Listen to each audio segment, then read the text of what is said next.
我失踪当天，我的金主结婚了，全是直播的盛大婚礼。我看着新娘热泪盈眶地说出：“我愿意。”我歪头轻笑，以后由不得你不愿意了。因为周阳芷是个控制欲极强的变态。大二结束后，拿着一次性80万的汇款，我搬进了周阳芷的庄园，从此开始了我的金丝雀生涯。富丽堂皇的装饰，到处充斥着奢靡的气息。周阳芷坐在大厅的真皮沙发上，从容不迫地处理着工作事宜。跟周阳芷相处半个月后，我就明白，她是个情绪多变、不折不扣的病娇变态。而我只有乖巧听话，顺从她的心意，才不会被惩罚。我乖巧地侧头伏靠在她的膝盖上，任由她的手有一搭没一搭地抚弄我的内衣肩带。她爱极了我这副伏低作小的模样，说我冰肌玉骨，就该当她的掌心玩物。周阳芷不在庄园的时候，我也曾度过一段快乐的时光。我常常手捧一杯热茶，坐在秋千里赏满园花色，娇艳的红玫瑰和摇晃的秋千，都是我为数不多的美好回忆。直到那次周阳芷回家，非但没有习惯性的平退左右拥人，更是故意将我抱在怀里，做尽亲密之事。他说过不喜欢别人看到我们亲热的样子，可是这次又怎么会？我颤抖着身子，下唇咬得发白，却还是没忍住。你别这样，回房间吧。周阳芷轻笑着拨乱我被汗湿的发梢。我不在，你笑得很开心，可你只能笑给我看啊。说完，他抱着我进了房间，将我重重地扔在床榻之上。他可是帮我盯着你哦。纤长手指随意一指，可手指的方向却是他送我的生日礼物。周阳芷觉得我天生一双狐狸眼，摄人心魄，所以特意给我买的狐狸玩偶。可此刻可爱的狐狸玩偶眼里正发出点点红光，在不开灯的房间里跳动得尤为明显。原来那么美的狐狸眼里面装的是监控吗？我本以为事情就这样结束了，第二天却收到了退学通知和一个小礼盒。我不顾规矩地冲进书房，将通知书和礼盒砸在周阳芷面前。为什么？说好暑假结束让我回学校的。我眼眶泛红，你凭什么替我申请退学？沈毅，你得做乖女孩。周阳芷起身抱住我因为生气而发抖的臂膀。我给你买的新礼物，喜不喜欢？他打开礼品盒，里面装的是一枚闪亮的大钻戒。呵，打一巴掌再给一甜枣吗？我倔强地拧过头，不去看他的表情。周阳芷二话不说，捉过我的右手，生硬地将钻戒套了进去。一阵扎心的刺痛感袭来，我震惊地看着他：“你在做什么？”我学的是钢琴专业，平常很爱护自己的双手，更不会带多余的饰品。我用力地想将戒指拔下来，却发现戒指已经牢牢地套在我的手指上，青葱玉指还渗出大量血珠，沿着戒指缓缓滑落，滴在造价昂贵的地毯上。戒指里有定位，除非把手指剁掉，不然肯定取不下来。周阳芷附身，激进病态地亲吻我的锁骨。别怕，这样你就不会离开我了。周阳芷基本每周都会来庄园几次，这次时隔了半个月都没来。当然，我作为金丝雀是没有资格过问太多的，更何况我的心里也不希望他来。我呆愣地看着阴雨连绵的窗外，不敢有太多的表情。大门却突然被打开了，先生回来了。管家钟书开口：“冉冉，怎么不来迎接我？”略带磁性的熟悉嗓音传来。我看着逐步走近的高大身影，皱了皱眉头。他不是周阳芷，虽然他们有一样的身材、一样的面容、一样的声音，可是感觉不对。周阳芷不会下雨天穿大衣，因为他讨厌雨水溅在衣摆上。周阳芷更不会叫我的小名，因为他认为冉冉二字太过俗气。我还没回过神来，男人的手已经搭在我的秀发之上，一双深邃的灰眸紧盯着我，眼神满是柔情。我唇齿微抖，脸色发白，连带着身体也禁不住颤抖起来。男人手下用力，像是要捏碎我的肩膀一般。我顺着光打量他的面容，周阳芷眼角有个小疤，他却没有。我颤抖着开口：“你是谁？”男人低下头，亲吻我的发顶，说什么傻话？是我太久没回来了。我躺在柔软的床垫上，听着浴室的水声，身体却止不住的发抖。他明明不是周阳芷，为什么钟书还让他进来？钟书是看着周阳芷长大的，不可能会认错。我心中思绪混乱，但更多的却是恐惧。我不仅害怕这个跟周阳芷共用一张脸的陌生人，我更怕周阳芷回来后知道我和其他男人同床共枕过，他一定会疯狂折磨我的。我看着床头边的狐狸玩偶，心里有了主意。我蹑手蹑脚地下床，从床垫下掏出以前偷藏的备用手机，拨通了那个熟悉的号码。周扬只说过有急事的话，可以打他的私人号码，这是我存他的号码以来第一次拨打。我着急地等待对面的接听，还没等我把手机放到耳边，手腕就被一把拽住了。这么晚了，给谁打电话？我顺着声音抬起头，映入眼里的那张熟悉的脸和似笑非笑的嘴角让我头皮发麻。我没打电话。我颤抖着按下锁屏键，将手机别在身后。他伸手夺过我的手机，下一秒就砸在地上，摔得粉碎。乖，夜深了，上床睡觉，不然我下次抬手砸的就不是手机了。说完，他轻抚我的额头，眼神却满是狠厉。我呆滞住，好，我睡觉。我强迫自己躺在床上，闭上眼睛，一动也不动，任由身边的男人掀开被子，躺在我的身侧。他的手搭在我的腰间，却没有其他多余的动作。而我彻夜难眠，清晨的第一抹阳光照射进来的时候，我就醒了。下意识地扭头看向身旁，却发现昨晚的男人早已不知所踪。我胡乱套了件外套，跑下楼。钟叔，周扬芷呢？钟叔皱眉看着我，这不是沈小姐该问的，您该穿上鞋。我低头，这才发现自己跑得匆忙，居然还光着脚。还没等我反应过来，突然被腾空抱起。我不在家，你就胡来，脚不想要了。我看着近在咫尺的脸，下意识伸手摸了摸他眼角的小疤。周扬芷笑着开口，想我了，这么粘人。我看着他轻松的口吻，只觉得毛骨悚然。他将我抱上楼，安置在窗台的秋千上，俯身蹲着给我穿拖鞋。我故作镇定地开口，你昨晚浴室怎么不关灯啊？今早睡醒灯还亮着。周扬芷手上动作一顿，缓缓抬头望着我，你说什么？我说你昨晚不关灯。我在试探他到底知不知道世界上另一个他来过。我更是在赌周扬芷对我有点感情，我不只是玩物。周扬芷没说话，手上的动作却没停。给我穿好鞋子后，他突然伸手死死掐住我的脖子，我才发觉他的眼里布满红血丝。你跟他睡了是不是？你该死，你该死！窒息感席卷全身，我无力挣扎，眼神也逐渐空洞。楼下的佣人听到我们的争执声赶了上来，才将我从他的掌心救回。我无力地瘫倒在侧，周扬芷起身俯视我，我先收拾他，再回来收拾你。说完，他转身下了楼，围在两侧的佣人也都跟着退了下去。看，我就像一条狗，没有人会同情我，搀扶我，他们只会背后笑我虚荣拜金，自作自受。我常常觉得自己活在地狱，这里的佣人太会见风使舵。周扬芷对我好的时候，他们称呼我沈小姐；周扬芷虐待我的时候，他们就偷骂我贱蹄子了。距离上次见面，周扬芷再也没来过，我却心如死灰了。说不定他觉得我脏了，就对我没兴趣，放过我呢。再不济，不过就是这条命罢了。他要我就给了，只要我的家人平安无事。怀着这样摆烂的心态，我倒也没有把佣人的苛待放在心上。那天傍晚，周扬芷却破天荒地回来了。我沉默地坐在秋千上，看着他一步步向我走近，一言不发。他伸手摸了摸我仍然勒痕明显的脖颈，沈毅，你疼吗？像是对我的死前宣判。我轻笑出声，不疼，我的心更疼。我故意将他的手移到我的心口，眨巴着睫毛望着他。周扬芷倏地跪在我脚边，宝宝，对不起，我错了，是我没保护好你。他的泪水滚烫地滴在我的小腿上，灼烧着我的肌肤。我该习惯的不是吗？习惯他的反复无常，习惯他的喜怒多变。我保持着合格金丝雀的修养，眼眶噙满泪花，紧紧抱着他。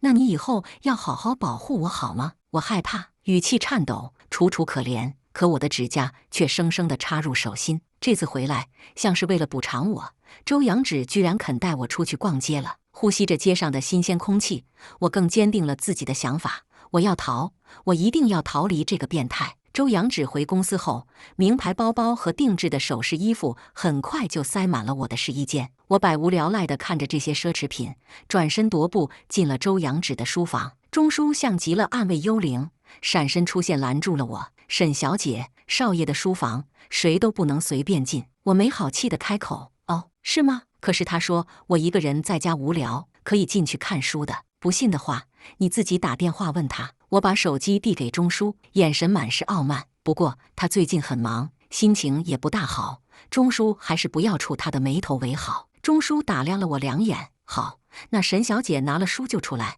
我在外面等你。我不再搭理他，转身推开房门再反锁。我四处打量着房间内的布局，确认了这里面没有监控后，才开始翻找。那本相册到底在哪里呢？我明明见周扬纸翻过，厚厚的一本。我在书房内四处寻找，想知道那个男的是谁，或许相册会有线索。钟叔在门口敲着门，像打击乐的鼓点打在我的心上。沈小姐，你拿好书了吗？踩着凳子翻遍了书架后，我终于在架子的最顶上翻到了那本相册。还没等我细看，房门就从外被撞开了。钟叔阴沉着脸色：“沈小姐站那么高干什么？”我扭过头，不紧不慢地从凳子下来。我想看上面那本书，太高了拿不到。说完，我不再与他纠缠。我拍了拍手里的书，头也不回地走向阁楼。在沙发上坐定的时候，我才发现我的掌心全是冷汗。私下观察无人，我假装认真翻看书籍。其实我看的是夹在书里的那张我刚偷出来的相片。那张相片里，周夫人旁边站了2个穿着高中制服的周扬纸。相片的背后有题字：高山仰止，景行行止。太诡异了，难道他们是双胞胎？可是明明在这之前的合影都没有2张一样的脸啊！难道是从小没有一起生活？但是周夫人有2个儿子，那为什么周家对外宣布只有周扬纸一个独生子和继承人呢？我心中困惑，好像有更多的谜团在等着我。我感觉我逃离的契机好像就在这个谜底背后。还没等我忧心太久，新的转机就出现了。那是台风天即将来临的傍晚，晚霞似血，整个天空无比怪异。我站在2楼的阳台，看着庄园的大门被缓缓打开，一辆劳斯莱斯缓缓驶入，两侧站着垂头的黑衣保镖。我知道他又来了。我主动跑下楼，向那个穿着长风衣的男人迎去，脸上挂着甜美的笑容。你回来了。男人快步走近，将我拥入怀里。今天这么热情。上楼说，眼神满是暧昧，但细看之下，眼底却满是冷漠空洞。我看着他微弯的桃花眼和光滑平整的眼角，笑得乖巧。好呀，去你书房吧。你喜欢在书房吗？有意思。男人猛地将我抱起，上了2楼。进了书房后，他熟练地将我放在了书桌上，便开始宽衣解带了。长风衣先落地，紧接着是里面的毛衣，直到古铜色的肌肤和人鱼线展露在我眼前。我身子前倾，抬手按在他跳动的胸肌上，红唇轻启。知道为什么在书房吗？他暧昧地看着我。不是你选的地方。我自顾自地接着说，因为这里没监控呀。他反手握住我的手，这双手保养得不错呀，柔软无骨的。我注视着他的眼神，生怕错过任何一个细节。你说，我是该叫你周景行还是周行止呢？他脸色骤变。你说什么？紧接着是抬手掐住我的脖子。我忍不住咳出声。妈的，你们2兄弟还真像，都喜欢掐人脖子。我将那张偷出来的照片摔在他的脸上。他拾起照片，端详片刻后，竟然大笑出声。兄弟，哈哈哈！你以为我和他是兄弟？我眼神错愕。难道不是吗？你们不是双胞胎？他缓缓开口，眼神满是解脱。我是傀儡，是替身，唯独不是兄弟。屋外狂风大作，台风刮倒了院里的大树，可这些都不及我内心的震撼和不知所措。从书房出来后，我知道了这张相片背后的另一个故事。周扬止确实是周夫人的独生子，周氏集团的唯一继承人。只不过他小时候遭遇过仇家的绑架，险些丧命，这给周夫人带来了心理阴影。早年丧夫的周夫人对周扬止这根独苗看得很重，为了保护他，周夫人从那以后便不再允许成年前的周扬止抛头露面了，甚至不惜从孤儿院收养了一个跟周扬止长相、年龄相仿的男孩。这个男孩就是现在的周景行，代替周扬止出席各种场合的傀儡。而这样的把戏却开弓没有回头箭。18岁成年那天，在周夫人的威逼利诱下，周景行还是被迫接受了整形手术。至此，他拥有了一张跟周扬止一样的脸，成为了代替周扬止冒险的替身，更成为了周夫人的利剑。而这也是周扬止与周夫人不和的原因，毕竟谁也不想世上有人整了一张跟自己一样的脸。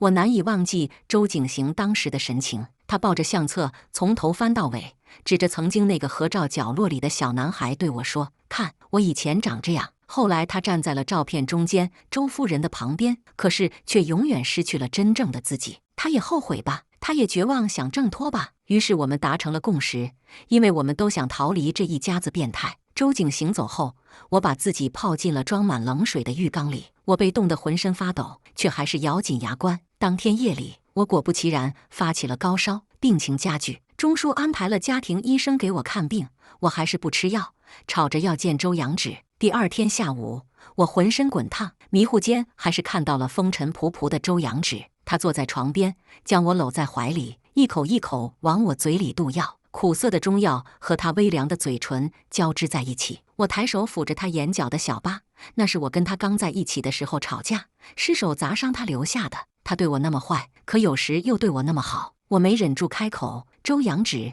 你爱我吗？你有爱过我吗？”周阳芷拍了拍我通红发烫的脸颊，张嘴喝药，听话。我的泪水夺眶而出，这次不是装的。那你今天能别去订婚宴吗？他抬头看着我，你都知道了。是谁在你面前多嘴？我突然笑了，释然中夹杂着心酸。是呀，连你要订婚了，都是别人告诉我。你什么时候结婚啊？是不是得等你老婆的巴掌扇在我这个小三脸上，我才知道你结婚了？周阳芷面色平静，除了名分，我什么都给你了，你还不满足吗？满足呀，我很满足。我拉过被子盖在身上，手里却紧紧拽着他的手臂。你哄哄我吧，你哄我睡着了，你再去订婚，好不好？说完，适时流下了2行泪珠。周阳芷没再说话，伸出手擦拭我的脸颊，合着外套在我身侧躺下，轻轻地抱着我。我们那么近，2颗心却离得那么远。横亘在我们中间的是仇恨，是猜忌，是欺骗，唯独没有爱意。我的心里数着时间，感受到身旁人起身的举动，也没有动弹。他俯身亲吻了我的额头，很快就离去了。我睁眼看了下床头的闹钟，2点了，他来不及了。我的目的达到了。次日，还没等我睁眼，就被一桶冷水浇了个透心凉，紧接着是被揪住长发拖到了地毯上。我睁眼看到5大3粗、眉眼狠厉的女佣正恶狠狠地拽着我。不远处是坐在沙发上的周夫人，你就是杨芷在外面养的狐妹子，不过如此。周夫人容光焕发，珠圆玉润，一身旗袍穿搭和整齐的盘发，高贵优雅的气质尽显。我看着被拽落的几缕头发，眼神染上怒意。我叫沈毅，不叫狐妹子，没必要告诉我你的名字。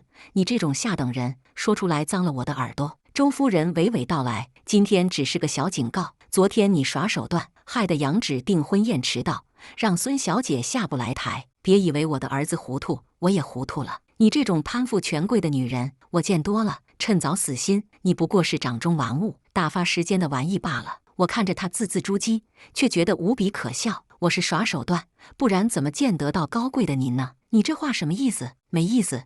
您都派周景行考察我2次了，我当然也想见您一面了。周夫人终于正眼瞧我，陈荣，你下楼等我。好的，夫人。女佣撒开我，顺从地下了楼。周夫人缓步走到我面前，说吧，你都知道些什么？我不急着回答，从口袋里掏出了手机，打开了之前的视频递过去。视频录像是我偷偷录下的，那天我和周景行在书房的交谈，该知道的，不该知道的，我都知道了。我眯着眼睛，不经意地开口：周夫人，你说我要是把这段录像和那些照片公布到网上，会不会引起轩然大波呀？他伸出染着丹红色的长指甲，掐住我的脸颊。你在威胁我？你联合那个兔崽子想将我一军？沈毅不敢。我低眉顺眼，我只想跟周夫人谈笔交易，只要你帮我离开这里，还有销毁那些底片，其他的我一概不知。哦，我凭什么答应你？他手下用力，我的脸颊被划破，渗出血珠。我抬眼直视他，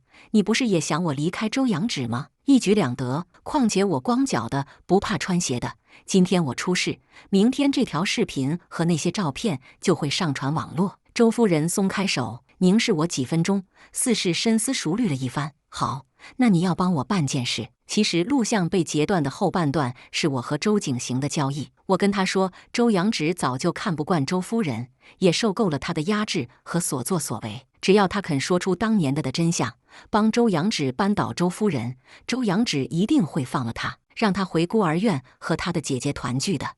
而周夫人也会得到惩罚。为了让他相信我的话，我甚至不惜假装自己深爱周阳芷，营造了假的怀孕诊断书，就是为了让周景行相信我怀了周阳芷的孩子。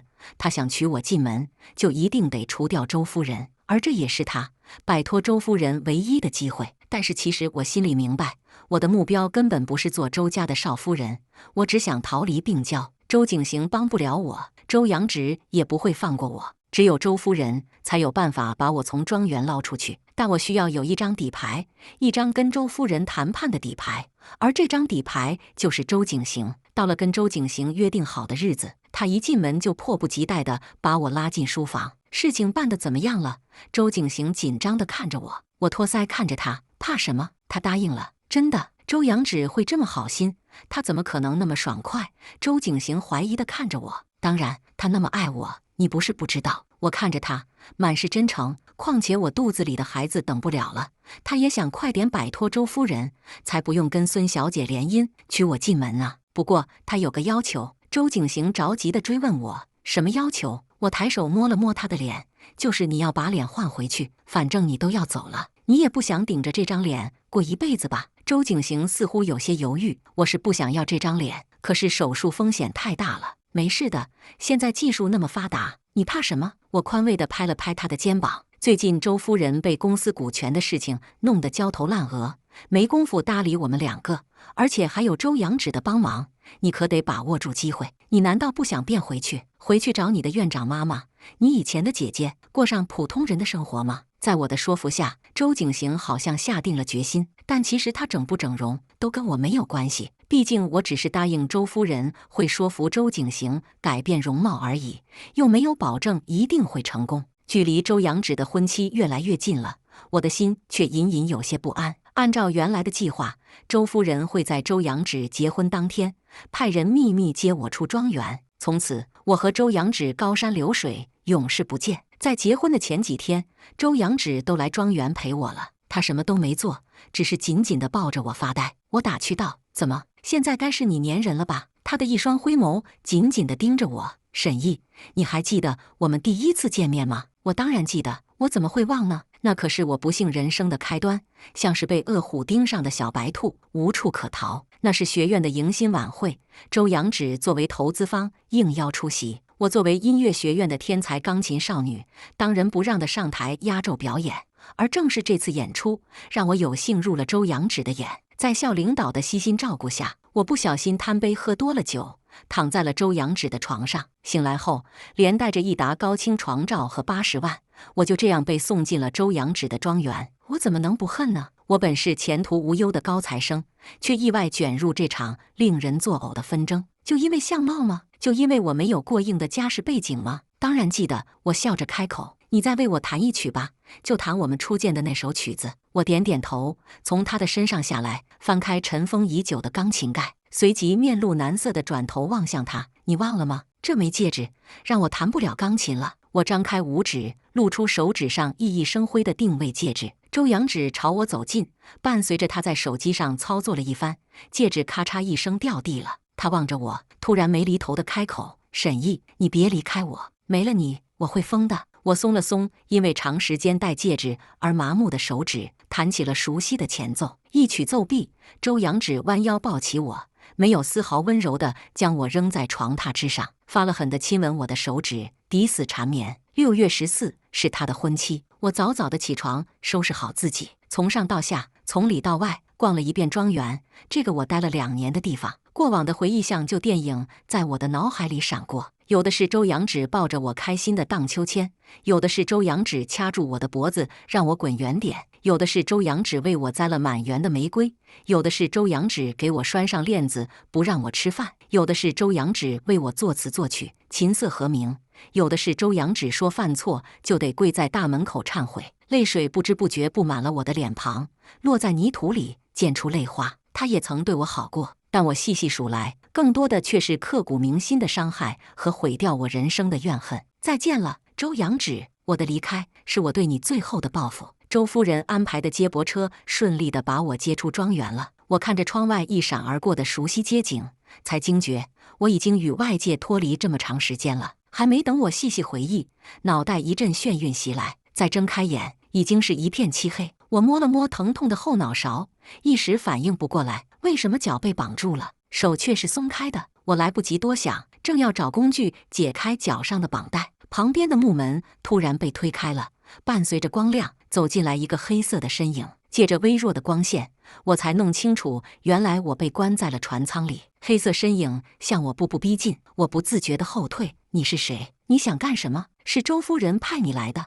而他丝毫不搭理我的歇斯底里，自顾自地抬手点亮了船舱里的灯。我这才看清他的装扮，脸上戴着一半的黑色面具，通身都是黑 T 恤加黑色长裤。我看着那双熟悉的灰眸，试探着开口：“周景行，你还能认出我？”他语气略带吃惊。确定了心中所想后，我长舒了一口气。你打扮成这样干嘛？怪吓人的嘞！你不是回孤儿院了吗？这就吓人了吗？还有更吓人的呢！他的语气突然变得阴冷。说完，他抬手摘下了脚上的面具，露出了那张布满伤痕的脸。我震惊地望着他，昔日那张酷似周扬芷的脸，此刻却挂着无数条刀疤。你怎么变成这样了？呵，不是你和李月颂那个毒妇一起设计我的吗？周景行恶狠狠地盯着我，眼神像是要将我生吞活剥，骗我躺上手术台整容，其实是为了毁了这张脸，毁了我。我捂住嘴，说不出话来。他说会给你整容的，我不知道他会这样对你，对不起。而且他说过，只要我们不揭穿真相，他就会放了我们的。对不起，有用吗？周景行掏出刀抵在我的脸上，你也尝尝千刀万剐的滋味吧。他掏出手机，点开实时直播，多风光啊！周氏公子和孙家小姐的世纪婚姻。他将手机屏幕对在我的眼前，逼迫我直视直播。而你呢？你说他还会在意你吗？我看着直播里新娘幸福的笑容，忍不住笑出声。你以为他走进了婚姻的天堂吗？不，他走进了我刚爬出来的地狱。周景行似乎没料到我对周扬芷这么反感。你以为他对我好吗？他对我做的那些事，我这辈子都不会原谅他。他是变态，周夫人也是变态。我有什么错？你凭什么这样对我？我只是想活着，好好的活着，不想每天提心吊胆，过回原本平静的生活。这一切都是周夫人的算计，不是吗？你凭什么怪到我身上？我是自私卑鄙，两头交易。可是我只有一次机会了，只能万无一失，要么活着出去，要么被折磨死在那里。一直以来的委屈涌上心头，我忍不住一吐为快。周景行默默移开了刀，舔了舔嘴唇，没用了，我已经发给周扬芷了。我吃惊地瞪大双眼，你说什么？我告诉他，我绑架你了。你疯了，他不会放过你的，更不会放过我。海面上的警报突然拉响了，我听到外面的喇叭声，放下人质投降，停止抵抗。周景行挟持着我向甲板移动，我看到大批的海警和船只向我们靠近。周扬芷一身西装革履站在不远处，胸前的大红花无比刺眼。周景行在我耳边轻语：我回不去了，你帮我看看我的姐姐吧。我叫简旭，我的姐姐叫简单。我闭了闭眼，不让泪水溢出眼眶。不要，你自己去看，关我屁事。我没脸见他。喂，这次算我求你帮忙呗。周景行突然反手收回了刀子，往自己的方向刺去，滚烫的鲜血迸射，喷在我的脸上、身上。他像凋零的落叶向后倒去，血液染红了那一片汪洋。我抬头看到面色平静的周扬芷，嘴角扯出一丝苦笑。她还是那么高高在上，从容不迫，发丝精致，衣裳整洁。今日她是别人的新郎，而我绝不愿再做她的笼中鸟。我伸手扯住周景行的衣襟，随着他一同扎进了海里。波浪汹涌，海水无声，透过粼粼波光，我好像看到周扬芷慌张的神情，好像听到他怒吼审议。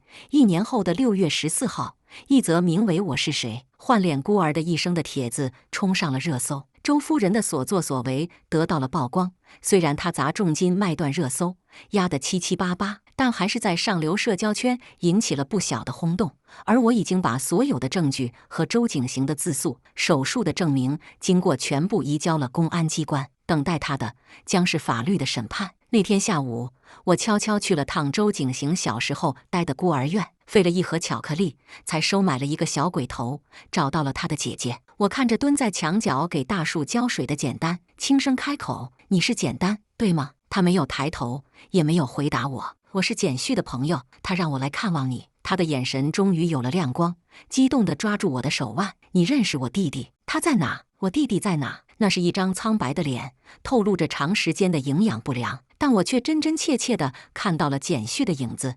如果他没有变成周景行，也该是长成这个模样吧。简单继续念叨着。小旭说小树开花，他就回来了。可是我每天都给小树浇水施肥，它都变成大树了。怎么还不开花呀？梭罗树怎么会开花？简旭这个骗人的混蛋！我笑着握住他的手，胸口却莫名有点堵。他说：“等你长胖点，再长高点，就回来见你哦。”我摸了摸他的头，你得乖乖吃饭呀。离开孤儿院后，距离我的飞机起飞还有一段时间，冒着被周扬芷发现的风险，我还是打车去了那个熟悉的海边。简旭，以后就叫你简旭吧。你的遗愿我搞定了，以后可别缠着我哈。你姐姐很好，以后有机会我会回来看她的。你呢？你过得好吗？海水很冷吧？不用骗我，我也掉下去过。我的人生要重新开始了，希望你也是。来世做个温暖的人吧，去过温暖的人生。